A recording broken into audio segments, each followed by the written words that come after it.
Hi there and welcome to the Clean Energy Pod powered by SSE, your guide to the people and technologies delivering the clean energy transition. In this edition we hear from Juliette Sanders from Energy UK, the trade body that represents the energy industry across the United Kingdom. We'll discuss a whole pile of issues and also what really drives Juliette's passion. She's known as Killah Jules. More about that later on. For the moment though, let's get started. Juliette, thanks very much for coming along and for doing this. You work for Energy UK. The name's kind of obvious what you do, but just explain for people who may not know the organisation exactly what Energy UK is and what it does. Yes, and actually I would say it's probably not obvious. I think we get a lot of calls from people thinking that we're an energy company, but actually we're the largest trade association in the UK looking after the energy system. So we're technology agnostic, so you might get a lot of the trade bodies and associations that focus on one specific form of energy generation. Whereas we actually look after all of the energy generation types, and we also do the retail sector too, as well as companies that provide flexibility services, decarbonisation of heat, decarbonisation of transport. So aside from upstream oil and gas and the networks and transmission part of the energy system, we pretty much cover it all, and that gives us a really unparalleled view across the whole of the system. Okay, so that is an unparalleled view then. How is the energy system in the UK? How are people feeling? What are they worried about? What are the challenges and what are they concerned about? Well, we've done a really good job in the UK, actually. So we have a lot to be proud of as an energy sector. So we've cut our carbon emissions by half, and a lot of that is down to the power sector. So the power sector used to be the highest emitting sector, and now it's number 5 after transport, buildings, agriculture and industry. And we've done a really, really good job in doing that by reducing our coal generation and increasing our renewables capacity. The next bit is going to be a lot harder because decarbonising the power sector hasn't really necessarily involved a lot of interaction with people. And the next side of it is going to be, how do we decarbonise the way that we heat our homes, the way that we cook our food? How do we decarbonise the way that we get around? And a lot of that is going to involve choices for people. And so it's going to be a challenging time, really, in the next decade to make sure that we can meet our net zero targets. You've talked about choices that people have to make, and for households, one of the concerns, we're still in the cost of living crisis, is that if we change the way we do things at the moment, then inevitably that will cost more. And we've just been through an energy crisis, and people are very sensitive about that, and many people in the UK, but in lots of other countries, are struggling financially. So is it inevitable that the energy transition will be more costly, or are there offsets to that? I think it's really important to look at the bigger picture here. We often talk about the cost of net zero, but we don't talk about the cost of not doing these things. So if we don't meet net zero, there's been estimates that the cost globally will be $38 trillion, and that's around 10 times the size of the UK economy. So that's a huge amount. In terms of individual people, you mentioned the gas crisis. It's exactly that. That is what has driven up bills. So actually, the more that we can move on to domestic low carbon electricity production within the UK, the more that we can bring those bills down and make them more affordable and make sure that people are getting value for money. Same with energy efficiency. Big part of net zero is reducing the amount of energy that we use. Obviously, that's going to help bring down the cost for people. Nobody's saying that we're expecting households who can't afford their bills to install a heat pump, because that's ludicrous. It's about making sure that the people that can pay do pay at these early stages, and that those early stage technologies are supported so that the costs can come down overall, but the extra support is provided for those households that are really, really struggling. But the more that we do it, the more those markets will build up and the more the cost will come down. And as I say, in the long term, that will mean lower costs for everybody. But where should the funding for those things come from then? Because if people genuinely can't afford it, and there will be lots of people who can't afford some of these new technologies, or indeed any technologies, but some of these new technologies, then who should pick up that bill? Because there's at least a medium-term issue about this transition and how we fund that before you can get to the mass adoption and those lower costs. So it has to be a partnership between industry and government, and actually it's about providing support to those households that need it at the beginning, but then ensuring that those costs come down in the long term. But actually the majority of the investment that we need to get to net zero will come from the private sector, so enabling the private sector also in terms of supporting it. But I think, if you look across a lot of technologies, the costs have come down. But you do need that government policy in place in order to do that. So that's around kind of stable long-term targets that will enable investors to invest here to build up the market. So the supply chain for heat pumps, for example, making sure there's enough people that are trained to install heat pumps, all of that is delivered by the private sector, but needs that long-term government certainty. So to give an example, the Clean Heat Market Mechanism recently, which government proposed, which was, designed to kickstart sort of decarbonising heat within the sector, there was a bit of uncertainty around that in the media, and that meant that businesses who had planned their business plan, thinking that was going to come into place, all of a sudden weren't sure whether or not that policy was going to come into place, and that creates a lot of uncertainty within the market. But when that policy was going to come into place, that combined with funding and training meant there was a 166% increase in heat pump installers. So when it works really well. It's as soon as you get this uncertainty that actually then everything falls down because the investment isn't there.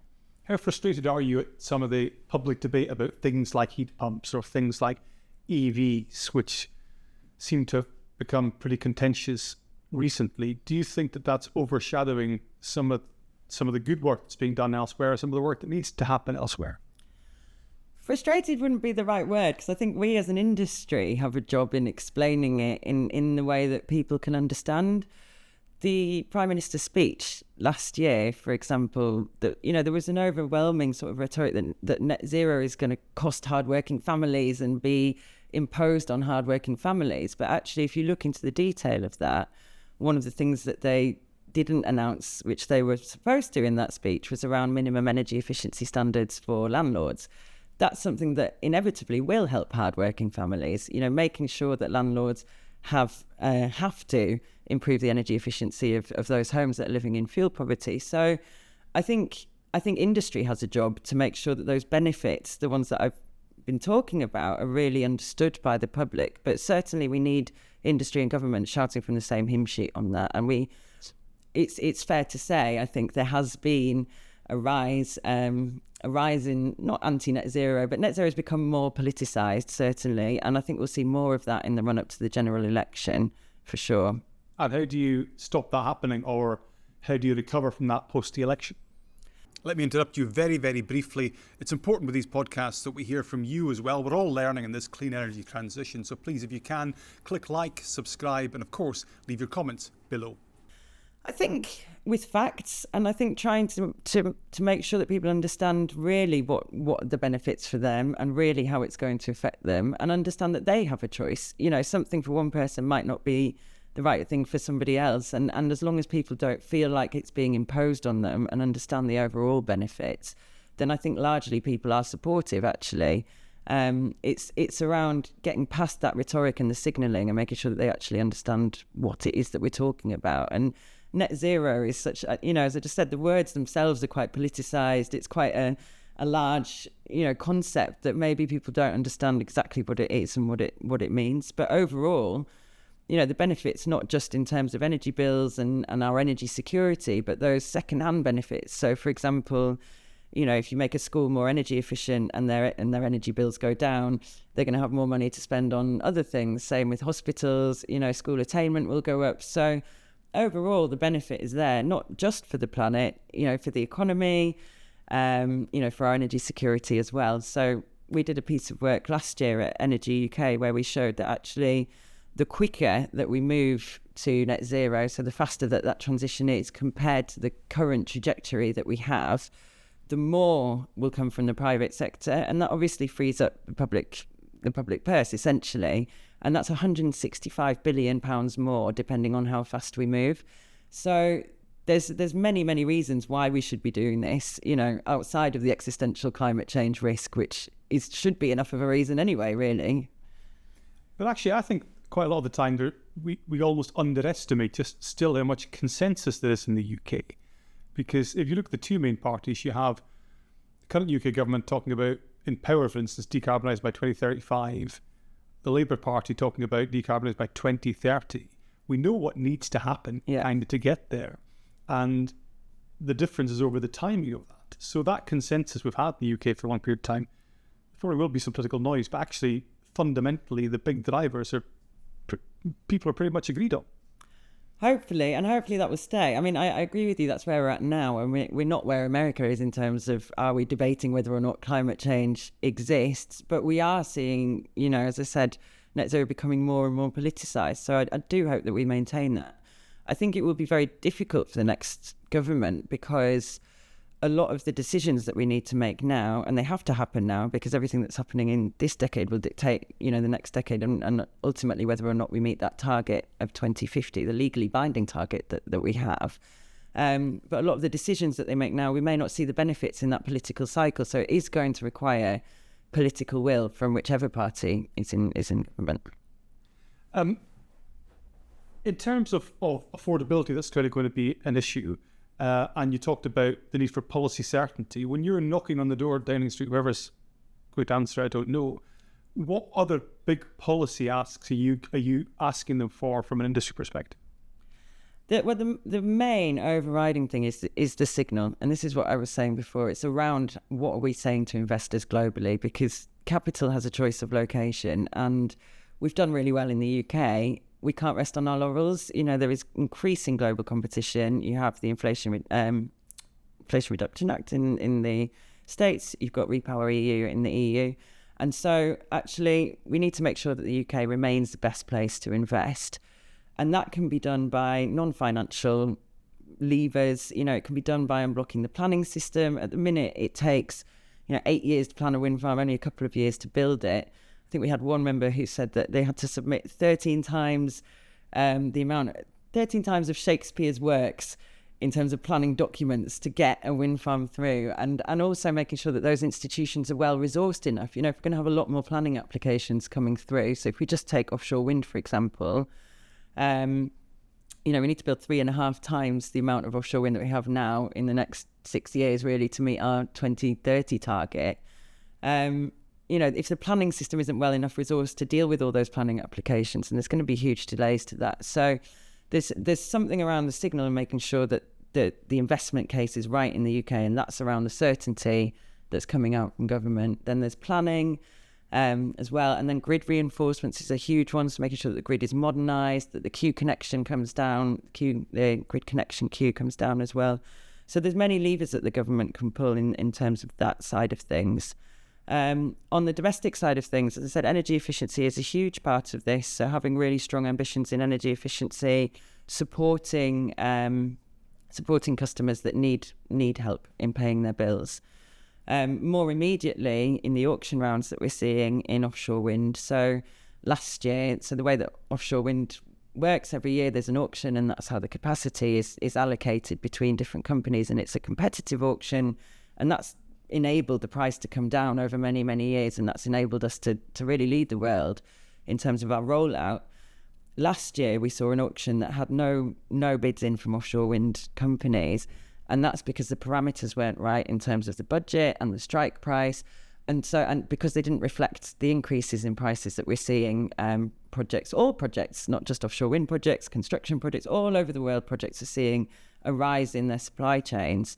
And those parameters weren't reflected in the last auction round, which meant that there were no bids.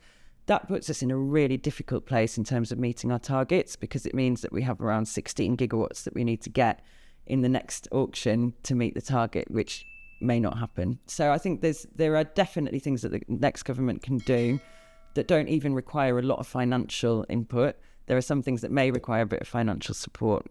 And when you're talking to policymakers, whether they're in government or hoping to get into government, are they receptive to these arguments? Yeah, and they did listen in the last auction round. And I mean, it was sad that it took it to fall down for them to listen. But actually, as a result of that, the budget that was announced for AR6 was, nearly double. It's £1 billion.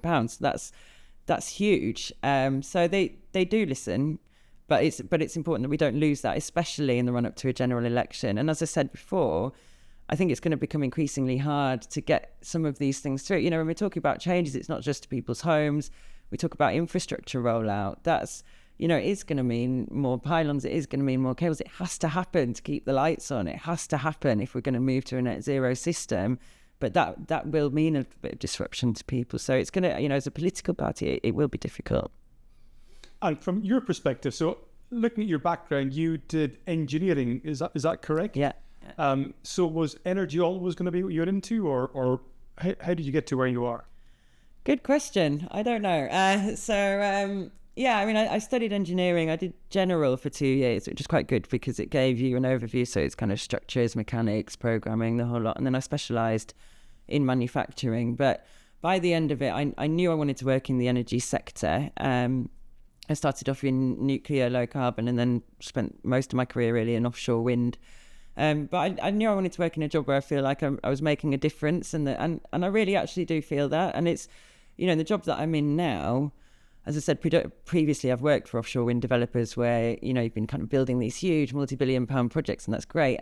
But the job that I'm in now really looks across the whole sector. So some of the changes that we are advocating for in the policy landscape, especially on the retail side, will affect every single person within the UK. And there's something really nice about going to work and knowing that you're doing that. And is there an engineer's brain that helps you think about that system-wide? Yeah, I think it does help. I think it does help because it can help you understand, I guess, some of the more technical concepts. But actually, really, a good comms person, it's about translating those technical things into plain English. So to some extent, it might be a bit of a hindrance because I might still use some of that technical language. So I always try and challenge myself in making sure that we're using plain English. I think the other way it's helped me is just engineering in general is just problem solving. And so actually, you come up against a problem and it's like, okay, well, we can't do it this way. Can we do it this way or this way or this way? Or is there another way to get to the outcome that we need? And somebody told me you got an ulterior personality as something as Killah Jules or something. Killah Jules, yeah. So my name is Juliette. People call me Jules. And I created a character in lockdown called Killah Jules where I do musical cover songs, basically change the lyrics to anything from Craig David to Beyonce. Really stupid idea to try and cover Beyonce. I don't recommend it. More recently, I've done one Beastie Boys on Interconnectors.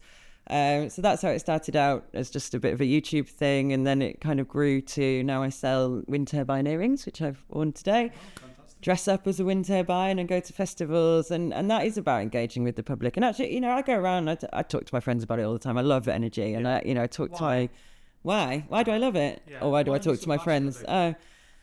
What's driving this? What's powering Juliette? What's powering me? It's just such an exciting time to be in this industry because we are at the cusp of change, right? And so there's loads of opportunities. I love it because I'm learning all the time and I'm a massive geek. But it is an exciting time to work here. And actually, the people that you meet that work in this industry, a lot of them are really, really passionate about what they do because whether it's building massive bits of infrastructure or whether it is supporting individual people and their energy bills, energy powers everything. We've seen in the last couple of years how important it is from everything to business competitiveness to, the price of tomatoes. Everything needs energy, essentially. So, yeah, it feels like a really purposeful job. And the reason I talk to my mates about it is because it's exciting. And I think that people don't know, for a long time, we in the UK were the global leader in offshore wind. I was like, we're good at something and it's a good thing. It's renewable energy and we're good at it and we're the best in the world at it. And people didn't know that. Or, one spin of a turbine can power a house for over 2 days. It's a simple stat, but people understand it and they don't know that. And so as soon as you actually get chatting to them about it, then quite often then you can kind of get into the wider bits of the energy industry. So that's how I subtly use the earrings and things as a conversation starter, get people interested, and then you can kind of talk about the wider energy needs that we might have in the future. Let me interrupt you very, very briefly. It's important with these podcasts that we hear from you as well. We're all learning in this clean energy transition. So please, if you can, click like, subscribe, and of course, leave your comments below. And so when you have those conversations, either with your mates or, with industry or policy makers, whoever it is that you're discussing with them, what are the key questions they have about this energy transition and what are the answers you give them? Good question. I think very often people are surprised at how much renewable energy has grown, how much it provides of our current electricity system, and especially with technologies like offshore wind where, the wind doesn't blow all the time. So what happens when the wind doesn't blow? They're quite common questions that we'll get. And I think part of that is because people might learn about it at school or years ago, but unless you're actually keeping pace with the industry, because it's moving so quickly and innovating so fast, unless you're keeping pace with it, then you won't be on top of the latest developments. So they might see an onshore wind turbine that's 2 megawatts in the motorway not spinning and assume that that's what we're installing out at sea, when actually what we're installing out at sea these days is 13, 14 megawatt turbines that, they don't need a lot of wind to spin actually. It's around 3 meters a second and they get going. So, yeah, I think what happens when the wind doesn't blow is probably the most common one. Aren't renewables rubbish because they're intermittent? Actually, we can do a lot on the supply side to help balance that. So storage is an obvious one. Hydrogen electrolyzers, they can also be used, to store excess wind when there's a lot of it, and interconnectors as well. So if we've got too much wind, chances are in Europe they haven't, so we can export it, and then vice versa. So there's a lot we can do on the supply side. But then what's really exciting is also what we can do on the demand side with customers. And so actually, it's not just about flexing how we do it on one side. Customer demand can flex. And we've been doing that for a long time on the industrial side of things. So something I like telling people is that, for a long time, freezers and fridges in supermarkets, actually, they can just be turned off automatically to help provide, frequency response services to the grid without the freezer or the fridge, without the food in it getting spoiled at all. So that sort of stuff's been happening for a long time. What we had last year, I think it was 2 winters ago, was the demand flexibility service. And that was actually using customers, a household demand, to help shift when people use their electricity. And what that meant was that instead of, paying a gas generator to flex up and down to help keep the grid balanced, actually people were getting paid to do that. And what we saw from that is that there is a lot of will to get involved. People want to take part in these things and they are up for it. And every single time a session was ran, they managed to actually shift the amount of generation that was equivalent to, shift the amount of demand that was equivalent to a small gas power station. So on aggregate, you really can make a big difference with this customer side of things. So I think we will have to get to 95% renewables. We will get to a net zero power system, and it will require differences on both the generation side, but also on the supply side to make sure that it all stays balanced. Is there a day when my house will turn into kind of mini power plant? That's essentially what you seem to be describing, or me and the neighbours and maybe the city I'm in or whatever else it is. But do you foresee that happening, and when will that happen? Depends on how you class a power plant, but I think, instead of just taking energy, actually producing absolutely. it. Yeah. And certainly with electric vehicles, that technology is already pretty much there, actually, where, if you think about the amount of electric vehicles where they're just a lot of small batteries, really, where, yes, they can take from the grid, and the smarter the grid gets and the smarter the technology gets, you'll take from the grid when there's excess supply, but then you'll also be able to give back to the grid actually in periods of low supply, and that sort of smarter system will happen automatically, so it won't require people to think about it. They can put the washing in, turn it on when there's more electricity, when it's cheapest as well. So yeah, I think we won't get to the stage where you have a whole nuclear power plant on your house, I'm sure, but we will get to the stage certainly, and I think we're there already where people can give back to the grid for sure. You also help with an organisation called Tide. Can you just explain to people what that is, what its purpose is, and how progress is going with it? Absolutely. Yeah, we've spoken a lot about people in terms of the impact that net zero might have and the benefits that net zero will have to people across the whole country. The other side of the people bit is making sure that we have enough and the right skills of people to actually deliver a lot of this. And so Tide really was set up, it stands for Tackling Inclusion and Diversity in Energy. And it's about how can we make sure that the industry is as inclusive as possible, is engaging with people at all stages, from a young stage, but also the people that we have already working within the industry, making sure that they're not leaving because we're not inclusive. And so traditionally, I'm sure you're aware, and it's, the sector is male dominated. We haven't done a very good job in terms of that gender diversity, but also other areas of diversity, ethnicity, disability, neurodiversity. So what Tide set out to do was not start from scratch. And it's really important that I say that every time I talk about it, because there are so many different EDI groups out there doing different things. The idea really was to bring them together and see if we can get a cross-industry approach. And so we have representation from Pride in Energy, from Powerful Women, from the offshore wind sector deal, People and Skills. Really, it was about bringing it all together. And I think it's going well. We've got three priorities: engaging with leaders, sharing best practice, and insight and data collection. And so we've just actually ran this thing called the Health Index, which should give us an idea and a benchmark from which to measure progress in terms of how energy companies are doing on their own EDI journey. I said we didn't want to duplicate. So in terms of measuring the workforce characteristics, so what the demographics of the energy industry looks like, we point people to an existing tool, so the Energy and Utility Skills Inclusion Measurement Framework, which they've worked up with the Equal Group. And that will start again in September, so that will be open then, and we'll be trying to get our members to take part in that so that we can really build up this picture of what the energy industry looks like and which areas we need to focus on. And so with the Health Index, which kind of looks at which policies are in place, do you have an EDI strategy? Is it board level responsibility? Do you have networks? So that kind of asks the high level questions of what companies have got. And then we've got the Inclusion Measurement Framework, which should start to measure the outputs of that. And so I think with both of those, then we can start to measure the progress. It's slow, but we're doing our best. The big barriers. And barriers, I was thinking of people joining the industry. So what's putting people off from joining the energy industry?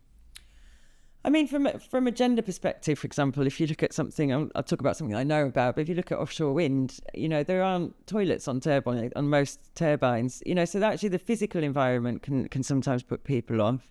Visibility and role models, again, if you're looking up and most of the senior leadership don't look like you, then you maybe can't see a role for yourself there. So that's a big part of it. But I think also, people maybe don't know how exciting it is and the breadth of roles, and actually, you don't need to work in STEM, science, technology, engineering and maths to work in the energy industry. We need lawyers, we need comms people, we need accountants, we need people who can do innovative financing as well, and come up with an innovative financing model like green mortgages and how is that going to work. So, we need every single person to come and work in the energy industry and to feel like they can.